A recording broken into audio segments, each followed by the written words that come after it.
So welcome to another edition of Carnivore Bites. I'm your host, Jeff Sherman, along with Dr. Eric Lopkin and our guest, Keith Reynolds, a reoccurring guest.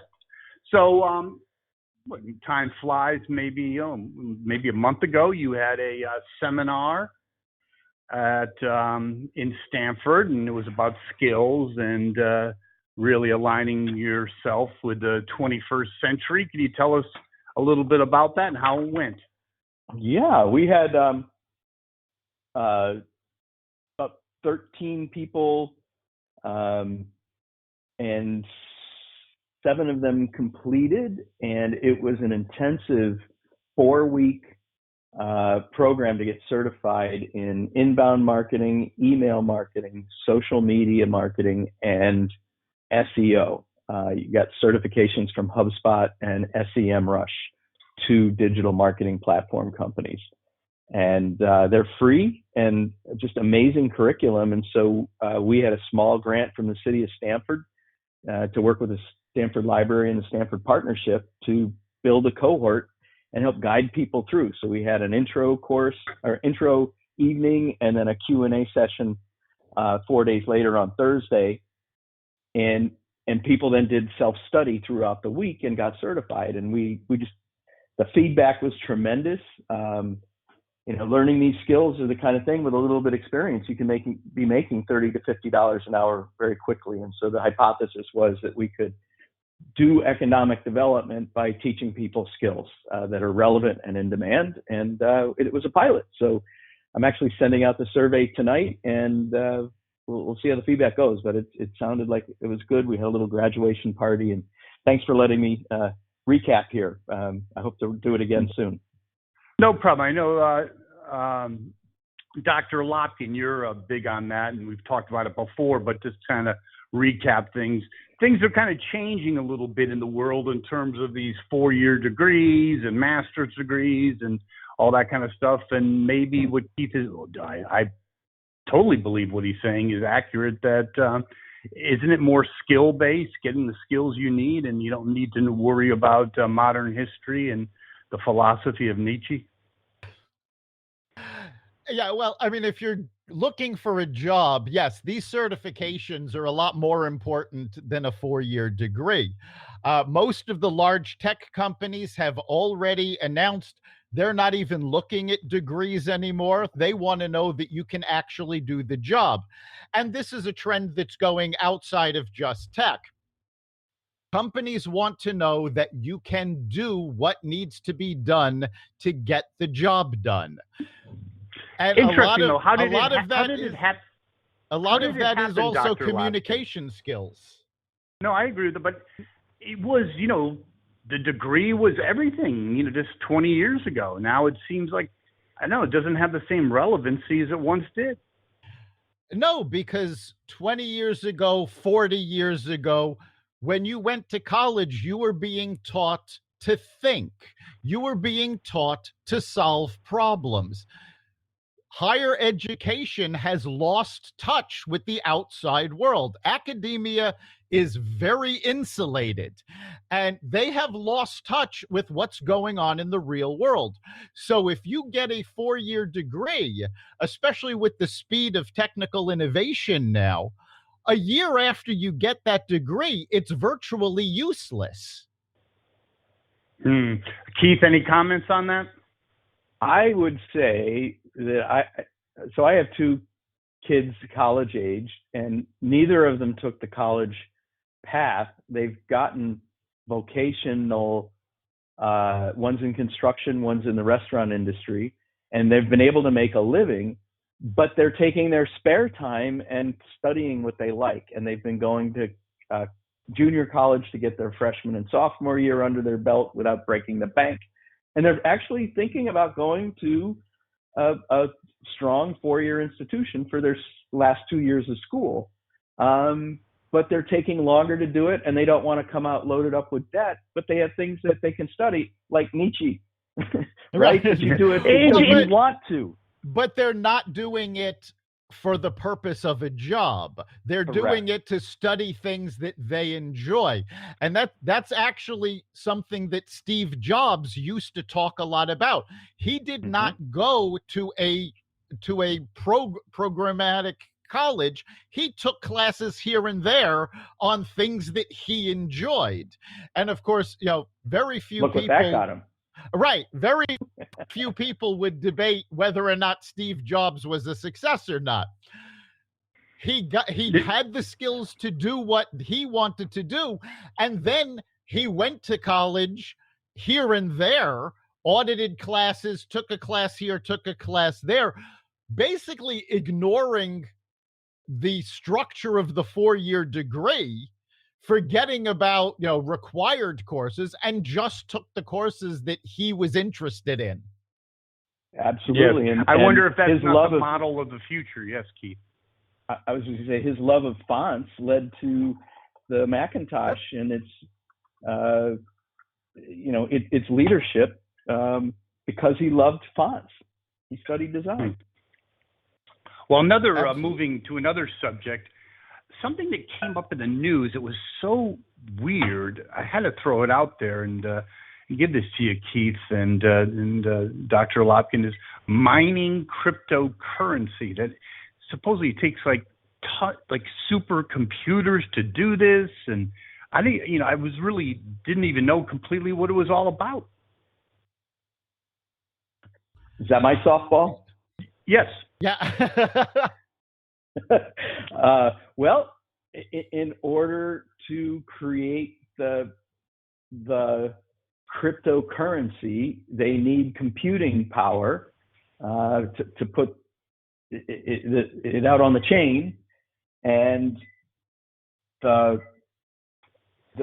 they're using a distributed model where anybody can set themselves up as a miner and donate their compute power to create the cryptocurrency, and they get a piece of the what they create and put into an account of their own. There are small units. I have one for helium that I'm installing, and I can make $50 to $200 a month, depending on my location. They're setting up a network of IoT. Is it a growing trend?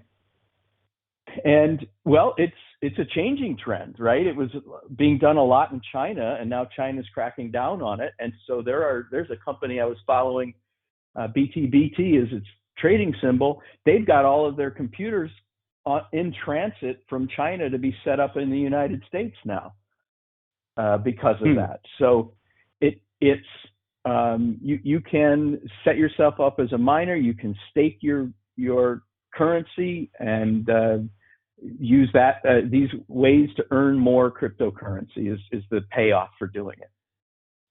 Interesting. Dr. Lopkin, any thoughts? Yeah, a lot of it depends on where you are. I mean, I'm actually surprised to hear Keith saying that he's going to be doing it, because here in Connecticut, the price of the power that it costs to run the computer is so high that your profit is very low. Whereas if these little units are small Raspberry Pis computers that you put next to your router, and it just runs a little async chip. I think it's an async chip that is special. The whole unit has been special purpose to mine a small amount, and it's not a big power draw. The machines are free, and they're trying to get geographic coverage of these machines. They're all over Silicon Valley right now. Interesting. I wonder, we'll have to take that up again. I wonder if that's something that's not going to get more. Dr. Lopkin is right. The way that you read about it, most companies have huge warehouses of hundreds of machines. There's one out in Seattle. Some kid lives in a warehouse, has a skateboard park set up inside the warehouse, and it's just filled with computers. And he lives there practically 24/7, and it draws a tremendous amount of power when you do it that way. And the final subject for the three of us is the coronavirus, and the variants are kind of just when we thought we were fine, we're not so fine, or potentially not so fine. And I guess, Mr. Reynolds, my question to you and Dr. Lopkin is, what are the personal and business repercussions if we go into another lockdown, Mr. Reynolds? Well, I have spent the last week working with my clients that have business events and meetings and their digital production of promoting those things. We're all working on a plan B right now, so that if things change drastically from the current optimism, I think you still go out, to events. A small percentage of people are wearing masks, but growing. There's a little bit of hesitancy, but people are still enjoying going out right now. I was in New York City this weekend. It wasn't full, but there was definitely activity going on. But I think, companies are starting to say, hey, what if the Delta variant or some other variant comes online? What are we going to do? And so I think companies are sort of resigned that this is going to be the way it is for a while, and we're going to have to be able to be prepared to go hybrid or virtual. And we just have to make that part of our planning, is to have a contingency in everything we do. I would agree with that. And how about the personal costs? People, barely got through the last lockdown. What do you think it's going to mean? I mean, I guess there's no choice, but there has to be some personal repercussions, correct? Well, I heard that even Hormel, I think it was Hormel, is now going to be testing and vaccinating and paying $100 or $200 to their workers, and building it into the work environment, as opposed to what happened to the meatpacking places before. So, I think the companies are changing. We're going to have to figure out how to live, whether it's with a mask, whether it's, a balloon over our head or what.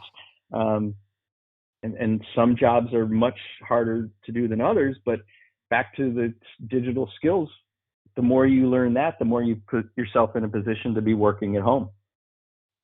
Yeah, and I think it's important to point out that earlier in the week, the Biden administration did say they have no plans for a lockdown. And even as things get more severe, they are looking to avoid a lockdown. Well, that's hopefully good news. Mr. Reynolds, we thank you so much for being on the show. Any final thoughts? Oh, I just love coming on your show. I appreciate the opportunity to share some of the things that I pick up during the week, and always learn things listening to you guys. So much appreciated. Well, we appreciate your presence on the show, and we'll have you back soon. Thanks a lot, guys. Good luck with the rest of the show. Take care. Bye. Well, Dr. Lopkin, that was a good segment with Mr. Reynolds, always is. However, I'm a little troubled on what has transpired. Maybe you can fill our listeners in on what's happened to Carnivore Radio on YouTube. At the end of our podcast, obviously, we list a number of the places that carry the podcast. One of the ones we don't usually mention is YouTube. And we are on the Exvadio YouTube channel. It is one of the smaller outlets for us.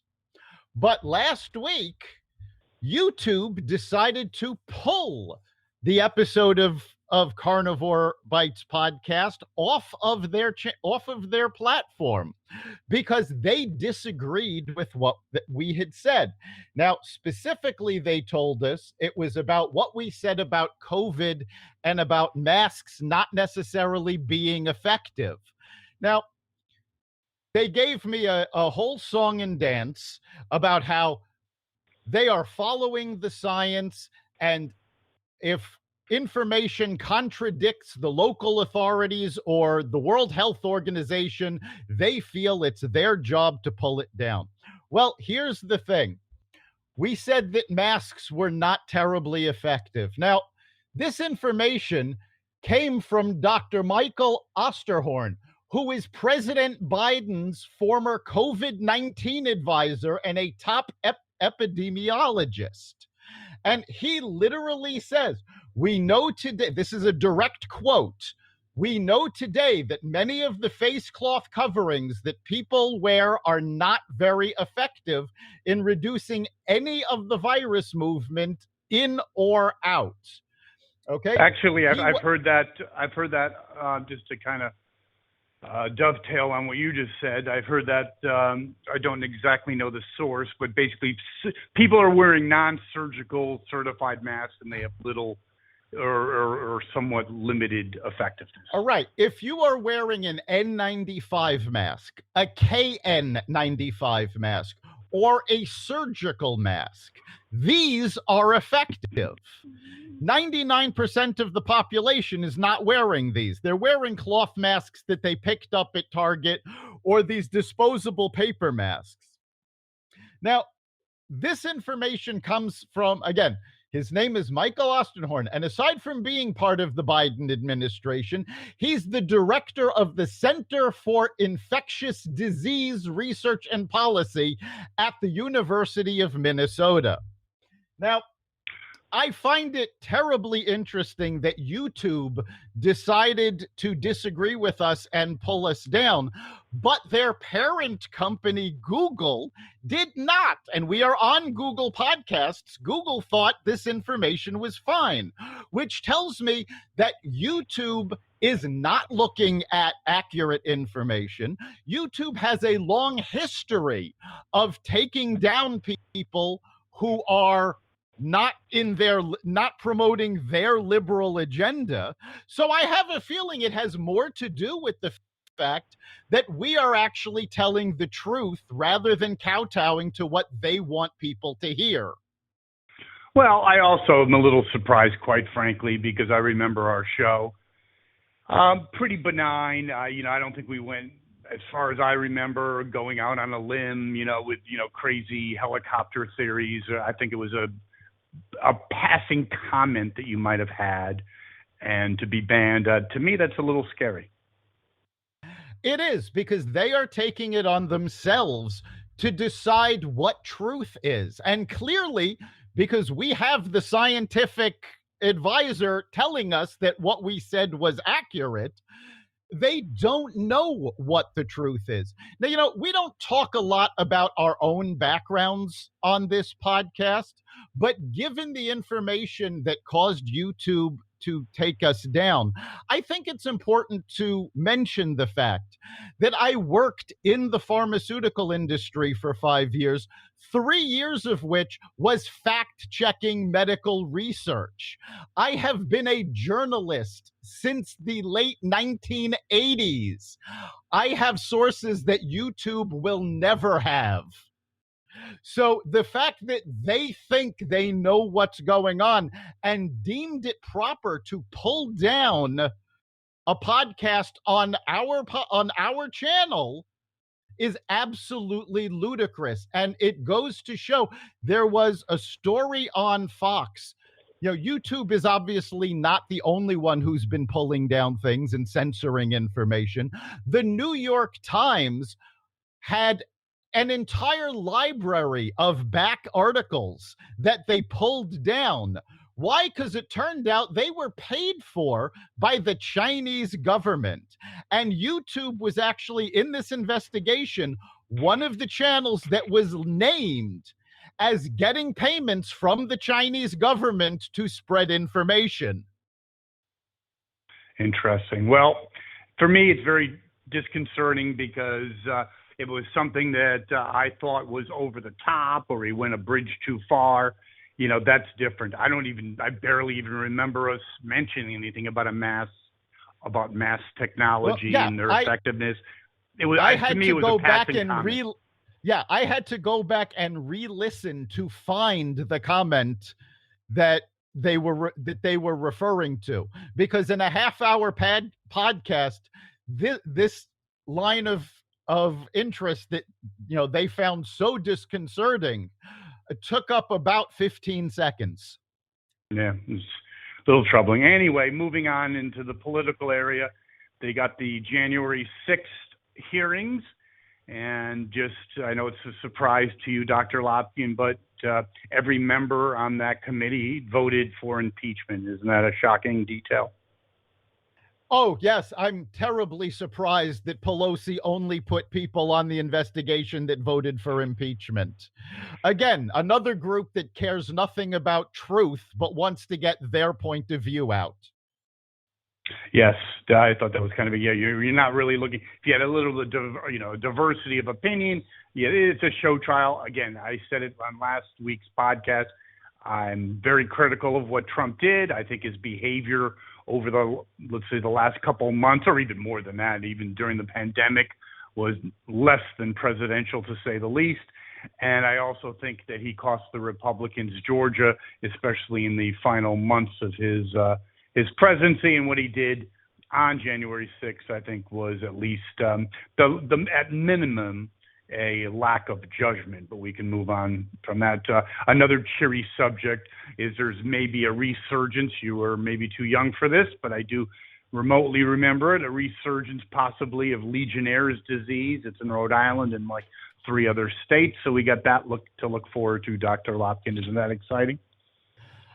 Oh, that's fantastic. And honestly, that could very well be part of the lockdown problem, because a number of doctors recently have come out and said that one of the side effects of everybody being locked down for so long is that our immune systems are no longer working at full capacity because they haven't been exposed to the daily germs and everything that we usually get. So we need to boost our immune systems to keep things like that from getting out of control. Agreed. And finally, an interesting point. Do you agree, Dr. Lopkin, that it's independents that usually sway the election locally, nationally, correct? Usually it is, yes. Well, Biden, since April, has dropped 18 points among independents. And I'm looking at the math, or thinking about the math. Let's just say that's a very significant drop, because let's say he had 55% or 60% of independents in April, potentially so. I don't know the exact figure. Right. 18 points. That's like a 37% drop. Well, that's with independents. Even more troubling for the Biden administration, though, is that his approvals dropped 10 points with Democrats. I did not know that. So he doesn't even have his base sewn up. People are realizing that this presidency has been a bad joke. And I mean, part of it is Biden himself. A big part of it is Kamala Harris. Now you're hearing a lot of criticism about her because, as I'm sure all of our listeners know, over the past 24 hours, the New York AG found that Andrew Cuomo was not only guilty of sexual misconduct, but he actually violated state and federal sexual harassment laws. And Biden came out and said he should be impeached. He should resign. Almost the entire New York legislature has said he should resign. And yet Kamala Harris, our first female vice president, has been silent. She has not criticized him. Well, she's been silent since her trip to the border. I believe she has been silenced because I believe she has the Hillary Clinton factor, which goes against most of the phenomenon about people's interaction. Most of the time when you have encounters with people, the more encounters you have, they might not be your best friend, but you develop some degree of likability towards them. She and Hillary are just the opposite. I think she's been silenced. And speaking of Cuomo, we'll finish with that. Our Governor Lamont in Connecticut, called for his resignation as well. I believe he is pretty much done. Most of the governors have called for his resignation. He has said he's going to fight this. Honestly, I don't think he's got a leg to stand on. The New York legislature already has the votes to impeach him and remove him from office. The AG may very well file criminal charges against him. So he doesn't have a leg to stand on. And as a side effect of all of this, he may also take down his brother, because Chris Cuomo over at CNN was found to have crafted some of the statements that Andrew Cuomo made. And aside from the fact that as a reporter on CNN, he's supposed to be unbiased, which it's a definite conflict of interest, and he may end up losing his job. We may not hear from either of the Cuomo boys. Well, let me all this last is done. comment I have to have, the last comment, Dr. Lopkin. If he loses his job, I believe CNN couldn't be happier. In other words, there's a good excuse, because when his brother was strong and, and a pillar of decency and blah, blah, blah, blah, all the above, it was tough to get rid of his brother, the genius. But I think his show is unwatchable. It's incoherent. And I think they would use this as an excuse, the perfect opportunity to purge him. And not because they were so outraged in what he might have or may or might have not have done. It's because his show sucks and they can't get in his ratings. I think Carnivore Radio might have higher ratings. Well, at this point, CNN's ratings are so far in the toilet, they don't actually need an excuse to get rid of anybody. They can just say, look, we need to boost our ratings. You're out of here. We'll see. Well, we move on in spite of our challenges, and we're on all the networks that pod listeners would be interested to access us. Our listenership is increasing, isn't it, yes, Dr. Lopkin? You can find us on the Carnivore Radio website. You can find us on xvadio.com/podcasts as part of the Xvadio Podcast Network. We're on Apple Podcasts, Google Podcasts, Spotify, iHeartRadio, Stitcher, Amazon Music, Audible, and wherever you find podcasts. Thank you, Dr. Lopkin. Thank our listeners. We'll see you next week.